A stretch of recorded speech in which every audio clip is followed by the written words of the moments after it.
Hi, my name is John, and what makes me happy about Williamsburg is that it's very eclectic.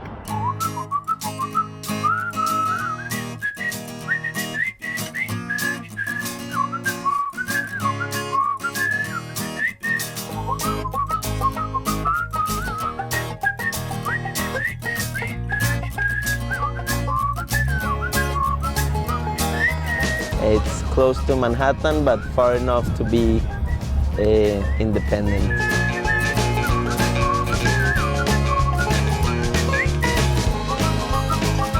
What makes me happy about Williamsburg is the diversity of the people that live here. Is all the different kinds of people here.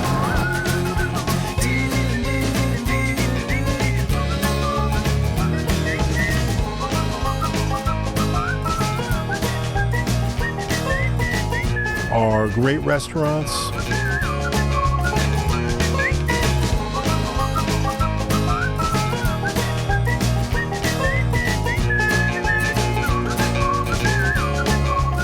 Creativity.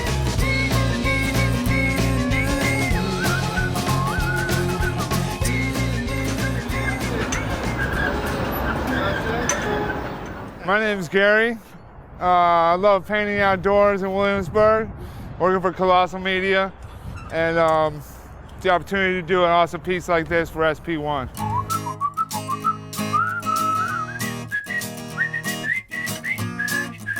What makes me very happy is art, open skies. There's a lot of friendly people here in Williamsburg, and I also love the women. There's a lot of pretty faces over here.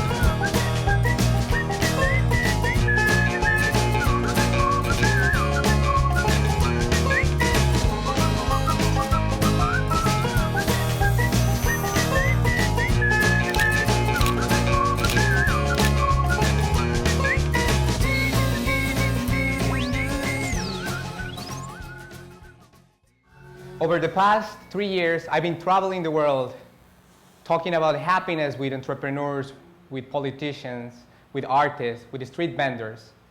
And for most of the successful people that I've been finding on the road, everybody starts their own journey with one simple question: what makes you happy? The first story that I'm going to share with you today is how happiness brought me to Williamsburg. Pasto means grass in English, but also Pasto is the name of the city where I was born. We are in the southwest of Colombia, and we live next to this beautiful active volcano called Galeras. One of the most emblematic symbols of my city is this guy that you see in the back.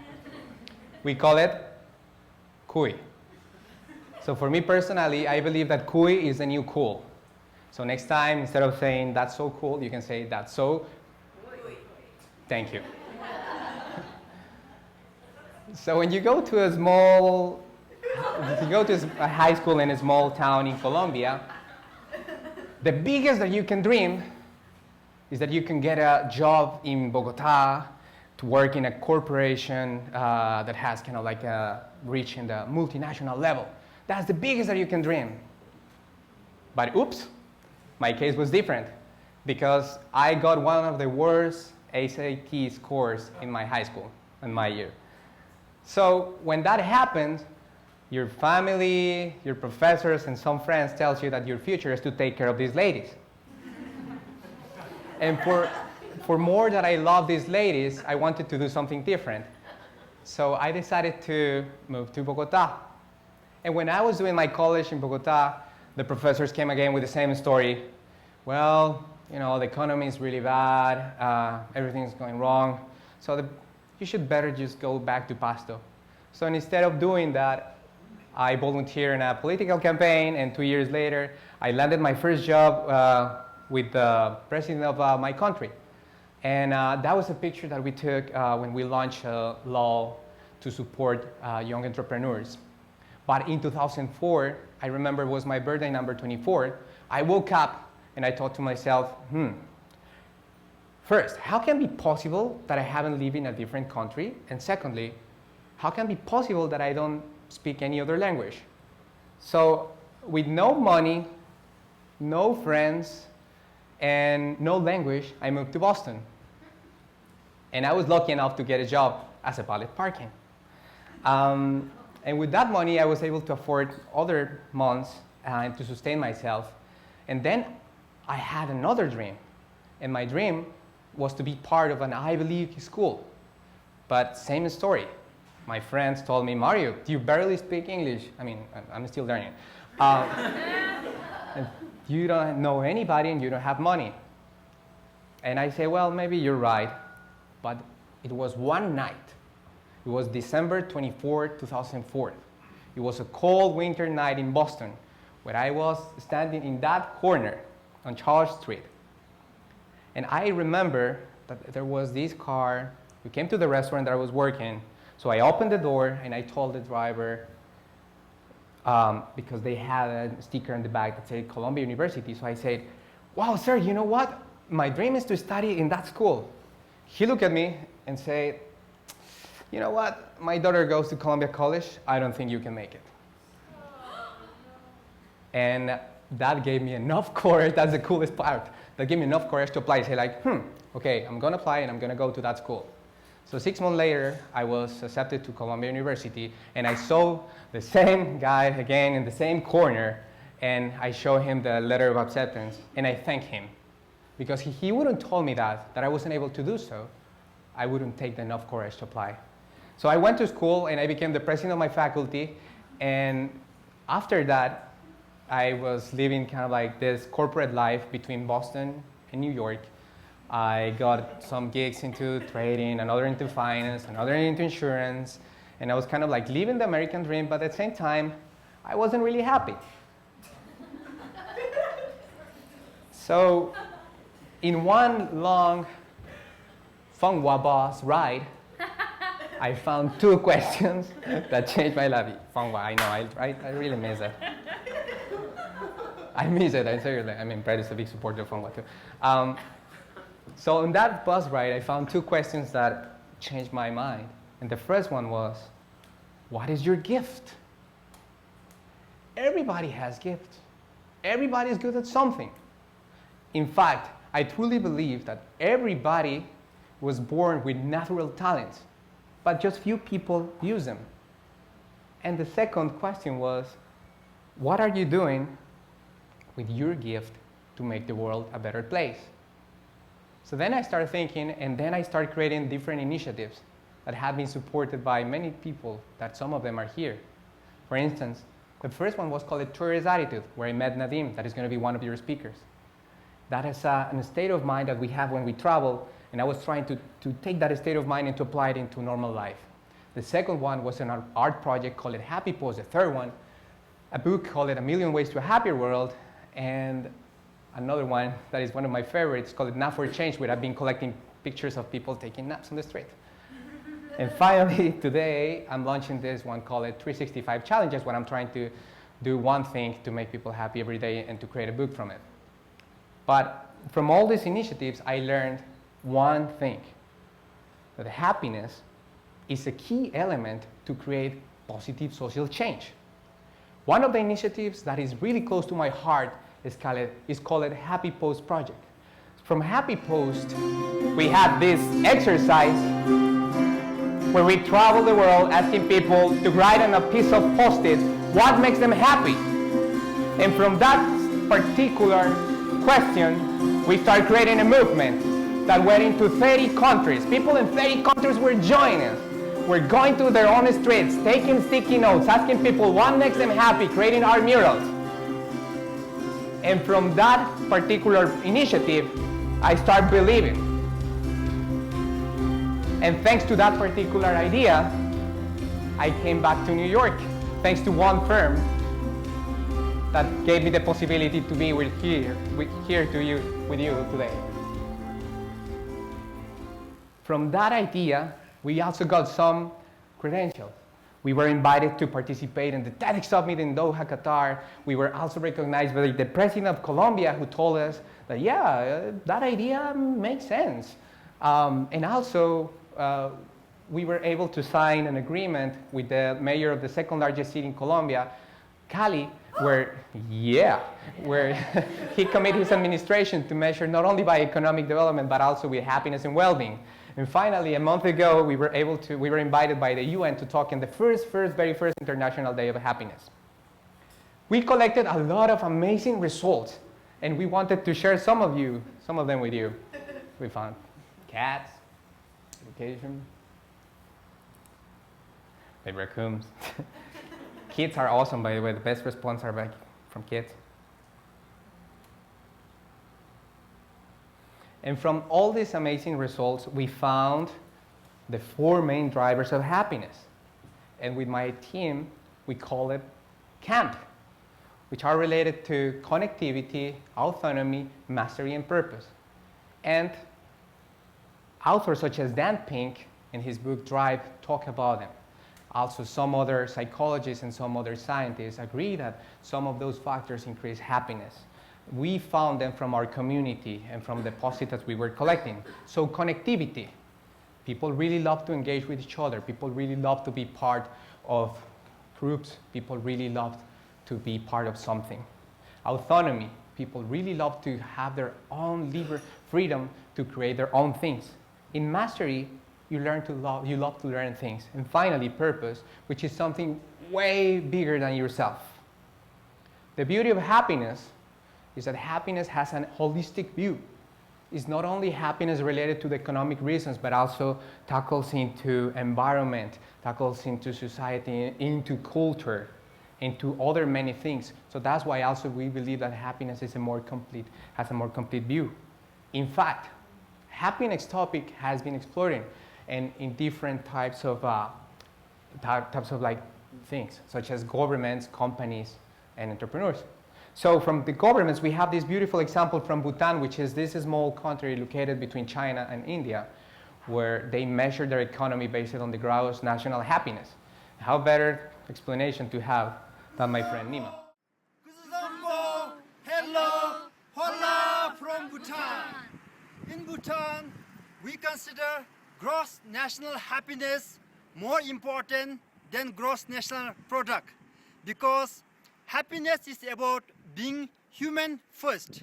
We make public policies that truly serve the public by involving grassroots people, where every choice counts, every voice counts, every happiness counts. We'll welcome you to this great initiative by our friend Mario Chamorro and Happy Post team to spread happiness for positive social change. Bhutan is one of our main inspirations, and we have been also promoting gross national happiness in different spheres. Also from the academic side, we have Nobel Peace Prizes such as Joseph Stiglitz, which also is supporting this new economy that has a more holistic way, and we have other very important authors that talk about the theme. So when we saw all this excitement and all this impact that these initiatives were creating, we decided to create an organization called Make It Happy in order to continue promoting all this and to basically to make from this passion something, a way of living. And most importantly, to live well by doing good. So from Make It Happy, we have been redefining happiness. And we truly believe that happiness is the key that helps you to unlock your unique gifts. And when you unlock your unique gifts, you can use them to make this world a better place. I've been lucky enough to have a beautiful team, and most of them are here in this audience, and I would like you to please give them applause, because they are the reason because I'm here too.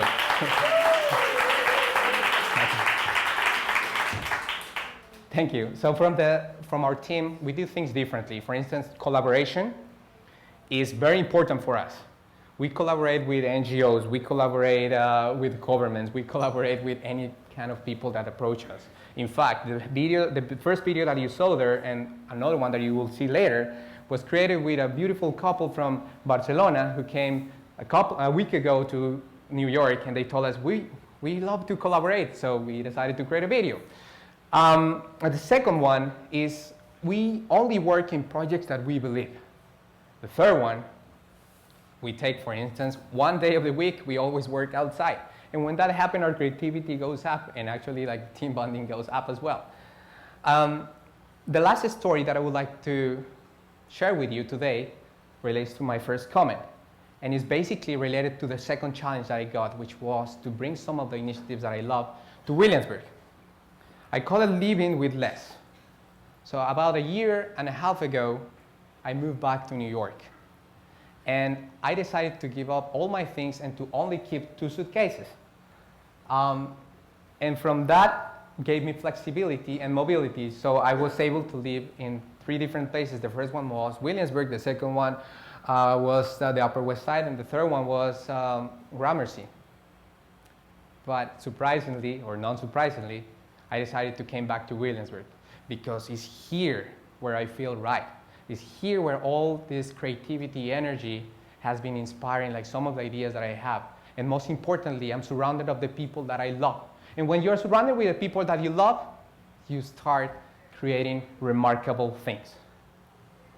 Finally, I want to share with you and to show you this video of these initiatives and how we brought them to Williamsburg.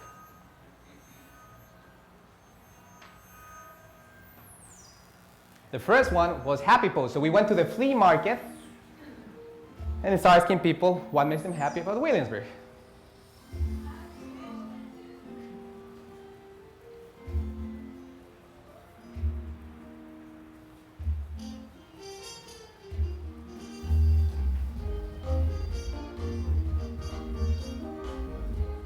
All this happened in the last 2 weeks. We also gave them name tags, and it was funny to see people calling themselves by a simple name.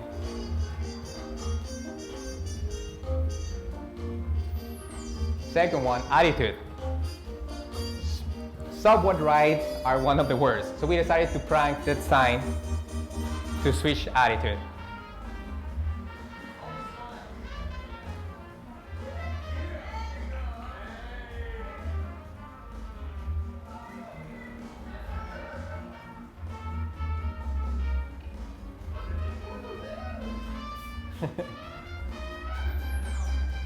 Third one, pay it forward. So we approached to this ice cream place and we wrote in a post-it, pay it forward. So we started, when people were about to pay, the vendor told them, don't worry, this is free, just pay it forward, random acts of kindness. And those were some of the directions. Really?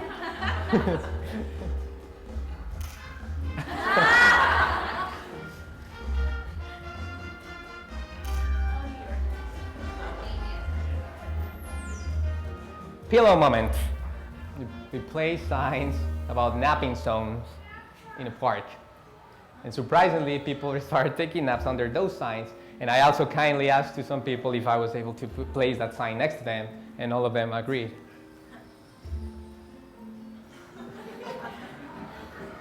So next time that you see one of those signs, please take a nap.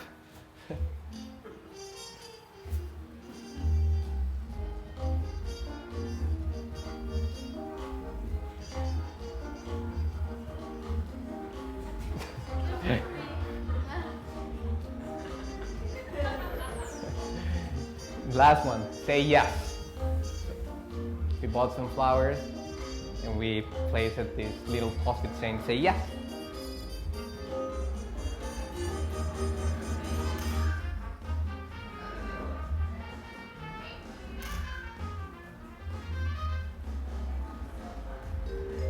That was my favorite.